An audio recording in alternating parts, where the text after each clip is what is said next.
नमस्कार दोस्तों, मेरे YouTube channel river of stories में आप सभी का फिर से स्वागत है। मैं हूँ सरता आपके साथ और आज फिर से एक कहानी लेकर आई हूँ। जी हाँ, आज मैं आपको सुनाने वाली हूँ हिंदी और उर्दू साहित्य के अफसाना निगम सादत हसन मंटो का अफसाना आँखें। जाने क्यों डूब जाता हूँ हर बार इन्हें देखकर, एक दरिया है या पूरा समंदर है तेरी आँखें, पूरा समंदर है तेरी आँखें। उसके सारे जिस्म में मुझे उसकी आंखें बहुत पसंद थीं। ये आंखें बिल्कुल ऐसी ही थीं जैसे अंधेरी रात में मोटर कार की हेडलाइट्स, जिनको आदमी सबसे पहले देखता है। आप ये ना समझिएगा कि वो बहुत खूबसूरत आंखें थीं, हरगिज़ नहीं। मैं खूबसूरती और बदसूरती में फ़र्क कर सकता हूँ, लेकिन माफ़ कीजिएगा, इन आँखों के मामले में सिर्फ इतना ही कह सकता हूँ कि वो खूबसूरत नहीं थीं, लेकिन इसके बावजूद उनमें बेपनाह कशिश थी। मेरी और उन आँखों की मुलाकात एक अस्पताल में हुई। मैं उस अस्पताल का नाम आपको बताना नहीं चाहता, इसलिए कि इससे मेरे इस अफसाने को कोई फ़ायदा नहीं पहुँचेगा। बस आप इतना समझ लीजिए कि एक अस्पताल था जिसमें मेरा एक अजीज़ ऑपरेशन करवाने के बाद अपनी ज़िंदगी की आखिरी सांसें ले रहा था। यूं तो मैं तीमारदारी का कायल नहीं हूँ। मरीज़ों के पास जाकर उनको दम दिलासा देना भी मुझे नहीं आता, लेकिन अपनी बीवी के बार बार कहने पर मुझे जाना पड़ता कि मैं अपने मरने वाले अजीज़ को अपनी फ़िक्र और मोहब्बत का सबूत दे सकूं। यकीन मानिए, मुझे सख्त कोफ्त हो रही थी। अस्पताल के नाम से ही मुझे नफ़रत है, मालूम नहीं क्यों। शायद इसलिए कि एक बार बम्बई में अपनी बूढ़ी पड़ोसन को, जिसकी कलाई में मोच आ गई थी, मुझे जे अस्पताल में ले जाना पड़ा था। वहाँ कैजुअल्टी डिपार्टमेंट में मुझे कम से कम 2.5 घंटे इंतज़ार करना पड़ा था। वहाँ मैं जिस आदमी से भी मिला, वो लोहे की तरह सख्त और सर्द था। खैर, मैं उन आँखों का जिक्र कर रहा था जो मुझे बेहद पसंद थीं। पसंद का मामला थोड़ा निजी होता है। बहुत मुमकिन है कि अगर आप ये आँखें देखते तो आपके दिलो दिमाग में कोई हलचल पैदा ना होती। ये भी मुमकिन है कि आपसे अगर उनके बारे में कोई राय तलब की जाती तो आप कह देते कि निहायत वाहियात आँखें हैं। लेकिन जब मैंने उस लड़की को देखा तो सबसे पहले मुझे उसकी आंखों ने अपनी तरफ आकर्षित किया। वो बुर्का पहने हुए थी, मगर नकाब उठा हुआ था। उसके हाथ में दवा की बोतल थी और वो जनरल वार्ड के बरामदे में एक छोटे से लड़के के साथ चली आ रही थी। मैंने उसकी तरफ देखा तो उसकी आंखों में, जो ना बड़ी थी ना छोटी, ना स्याही थी ना भूरी, ना नीली थी और ना सब्ज, एक अजीब किस्म की चमक पैदा हुई। मेरे कदम रुक गए, वो भी ठहर गई। उसने अपने साथी लड़के का हाथ पकड़ा और बौखलाई हुई आवाज़ में कहा, तुमसे ठीक से चला नहीं जाता? लड़के ने अपनी कलाई छुड़ाई और तेज़ी से कहा, चल तो रहा हूँ, तू तो अंधी है। मैंने ये सुना तो उस लड़की की आंखों की तरफ दोबारा देखा। इसके सारे वजूद में सिर्फ उसकी आंखें ही थी जो मुझे पसंद आई थी। मैं आगे बढ़ा और उसके पास पहुंच गया। उसने मुझे पलके ना झपकने वाली आंखों से देखा और पूछा, एक्सरे कहाँ लिया जाता है? इत्तेफाक की बात है कि उन दिनों एक्सरे डिपार्टमेंट में मेरा एक दोस्त काम कर रहा था और मैं उसी से मिलने के लिए आया था। मैंने उस लड़की से कहा, आओ मैं तुम्हें वहाँ ले चलता हूँ, मैं भी उधर ही जा रहा था। लड़की ने अपने साथी लड़के का हाथ पकड़ा और मेरे साथ चल पड़ी। मैंने डॉक्टर सादिक के बारे में पूछा तो मालूम हुआ कि वो एक्सरे लेने में मशरूफ़ हैं। दरवाज़ा बंद था और बाहर मरीजों की भीड़ लगी थी। मैंने दरवाज़ा खटखटाया। अंदर से तेज़ो तुंद आवाज़ आई, कौन है? दरवाज़ा मत ठोको। लेकिन मैंने फिर दस्तक दी। दरवाज़ा खुला और डॉक्टर सादिक मुझे गाली देते देते रह गया। ओह, तुम हो? हाँ भाई, मैं तुमसे मिलने आया था। दफ्तर में गया तो मालूम हुआ कि तुम यहाँ हो। ठीक है, आ जाओ अंदर। मैंने लड़की की तरफ देखा और उससे कहा, आओ, लेकिन लड़के को बाहर ही रहने दो। डॉक्टर सादिक ने धीरे से मुझसे पूछा, यह कौन है? मैंने जवाब दिया, मालूम नहीं कौन है, एक्सरे डिपार्टमेंट को पूछ रही थी। मैंने कहा, चलो मैं लिए चलता हूँ। डॉक्टर सादिक ने दरवाज़ा और ज़्यादा खोल दिया। मैं और वो लड़की अंदर दाखिल हो गए। 4-5 मरीज़ थे।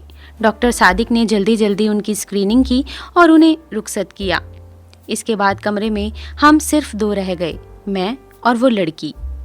डॉक्टर सादिक ने मुझसे पूछा, इन्हें क्या बीमारी है? मैंने उस लड़की से पूछा, क्या बीमारी है तुम्हें? एक्सरे के लिए तुमसे किस डॉक्टर ने कहा था? अंधेरे कमरे में लड़की ने मेरी तरफ देखा और जवाब दिया, मुझे मालूम नहीं मुझे क्या बीमारी है।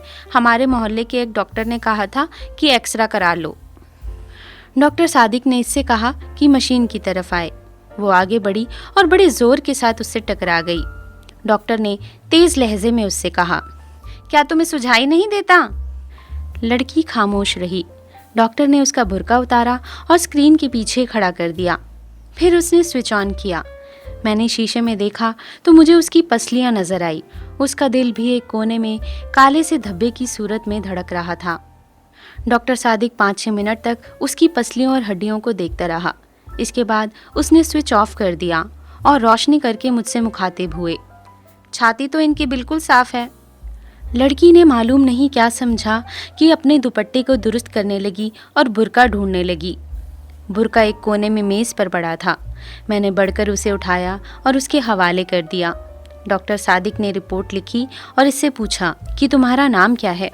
लड़की ने बुर्का ओढ़ते हुए जवाब दिया, जी मेरा नाम हनीफ़ा है। हनीफ़ा। डॉक्टर सादिक ने उसका नाम पर्ची पर लिखा और उसको दे दी। जाओ, ये अपने डॉक्टर को दिखा देना। लड़की ने पर्ची ली और वहाँ से चल पड़ी। जब वो बाहर निकली तो मैं गैर इरादी तौर पर उसके पीछे पीछे था, लेकिन मुझे इस बात का पूरी तरह एहसास था कि डॉक्टर सादिक ने मुझे शक की नज़रों से देखा था। उसे जहाँ तक मैं समझता हूँ, इस बात का यकीन था कि उस लड़की से मेरा कोई ताल्लुक है। हालांकि जैसा आप सब जानते हैं कि ऐसा कोई मामला नहीं था, सिवाय इसके कि मुझे उसकी आंखें बहुत पसंद आई थी। मैं उसके पीछे पीछे था। उसने अपने साथी लड़के की उंगली पकड़ी हुई थी। जब वो तांगों के अड्डे पर पहुंचे तो मैंने हनीफ़ा से पूछा, तुम्हें कहाँ जाना है? उसने एक गली का नाम लिया तो मैंने उसे झूठ मूठ कह दिया कि मुझे भी उधर ही जाना है, मैं तुम्हें तुम्हारे घर पर छोड़ दूंगा। जब मैंने उसका हाथ पकड़कर तांगे में बिठाया तो मुझे महसूस हुआ कि मेरी आंखें एक्सरे का शीशा बन गई हैं।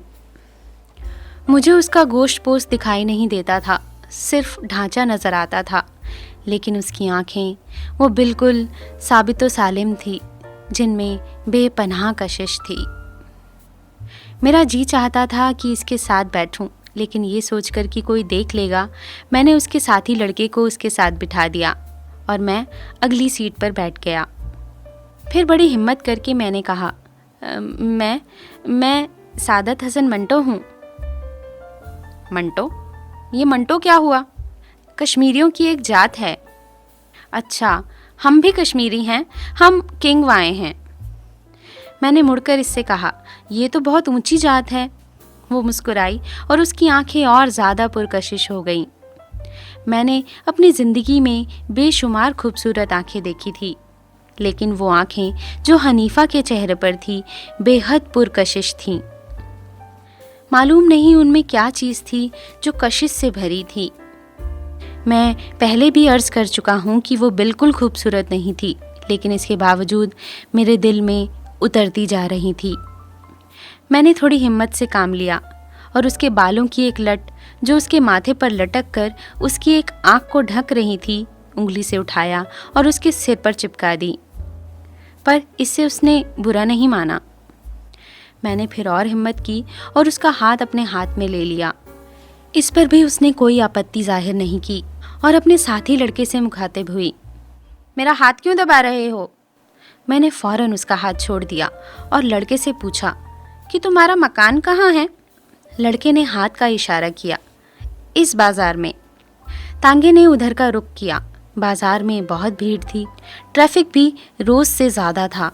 तांगा रुक रुक कर चल रहा था। सड़क में चूंकि गड्ढे थे, इसलिए ज़ोर के धचके लग रहे थे।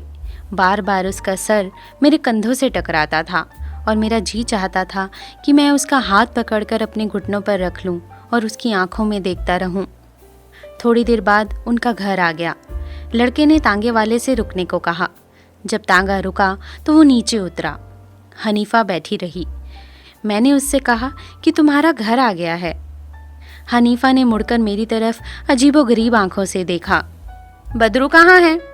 मैंने उससे पूछा। कौन बदरू? वो लड़का जो मेरे साथ था, हनीफा ने कहा। मैंने लड़के की तरफ देखा जो तांगे के पास ही था। ये खड़ा तो है बदरू। अच्छा, ये कहकर उसने बदरू से कहा, बदरू मुझे तो उतार दो। बदरू ने उसका हाथ पकड़ा और बड़ी मुश्किल से नीचे उतारा। मैं सख्त हैरान था। वहां से जाते हुए मैंने उस लड़के से पूछा, क्या बात है, ये खुद नहीं उतर सकती? बदरू ने जवाब दिया, जी नहीं, इनकी आंखें खराब हैं, इनको दिखाई नहीं देता। तो दोस्तों, सादत हसन मंटो का अफसाना बस यहीं तक। मेरी ये कहानी आपको कैसी लगी मुझे ज़रूर बताइएगा कमेंट बॉक्स में कमेंट करके। और अगर आपने मेरा चैनल अभी तक सब्सक्राइब नहीं किया है तो प्लीज़ उसे सब्सक्राइब करें, कहानी को लाइक करें, ज़्यादा से ज़्यादा शेयर करें। ऐसी ही और कहानी भी लेकर आऊँगी आपके लिए। तब तक के लिए अपना ख्याल रखिएगा। नमस्कार।